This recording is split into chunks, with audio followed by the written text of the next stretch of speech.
we heard Prime Minister Fumio Kishida's words, the re-emergence of Japan in global affairs, as well as the stronger tone that the country has been taking on, has been quite noteworthy, and has been highlighted, in fact, in the bilateral meetings over the past days.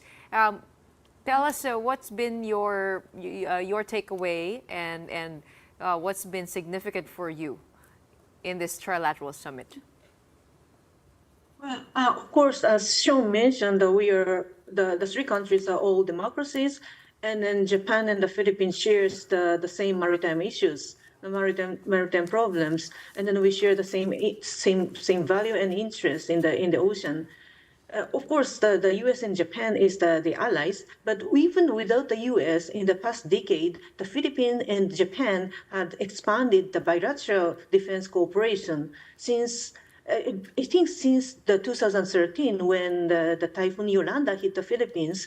As a Filipinologist of Japan, I really would like to emphasize that our bilateral defense cooperation started from the humanitarian assistance, disaster relief, those kind of non-traditional security area, and then gradually expanded to the hard security or the defense equipment transfer from Japan to the Philippines, such as the air radar system of Mitsubishi. So now the Philippines is a very, very important the strategic partner of Japan, and the Philippines is a very close Japanese watcher. The Philippines is always observing Japan, and then the Philippines is a like-minded country. So we would like to expand the more cooperation with the U.S. plus the Philippines as a critical observer of Japan and the U.S.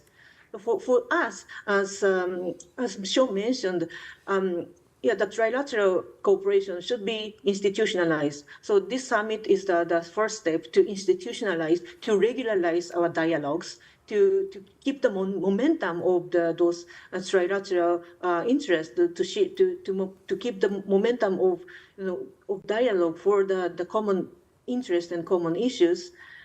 And for us, for the Japanese foreign policy is quite constant, and we have a continuity even after the change of the leadership or prime ministership. But for us, the U.S. and Philippines, the foreign relations is not very, stable. Not always stable. They change a lot when. Depending on who is in the top. So the regime change, regardless the regime change or the leadership change in the U.S. and the Philippines, we should continue this kind of, institutionalized framework of cooperation. You're absolutely correct in pointing out that Japan has always been one of the Philippines' strategic partners. In fact, it is the top source of official development assistance. And the money that has come through JICA, for instance, has gone to very critical infrastructure. But I'm just curious, in terms of, let me just press you a little bit on the timing of it. May I just ask, when Prime Minister Kishida says we are ready to step up and we're ready to be a global partner to the U.S. to maintain international order, what should we take away from that? Well, obviously, we observed the changing roles of the U.S. in the past decade. So the role of the U.S. is in a global society is changing. So more allies of the U.S., not only Japan, but Australia, the other countries, try to support the U.S. through the hub and spokes kind of dialogue.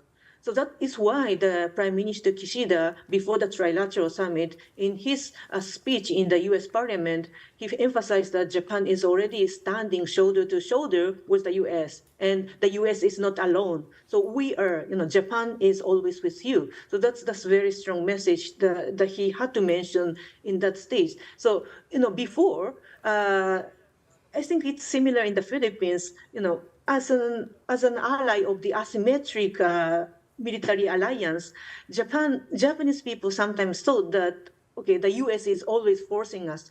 The U.S. is one-sidedly defending us, but it's not that time. So we are already in the new era that the Philippines and Japan, all the allies and the partners of the United States are helping the U.S.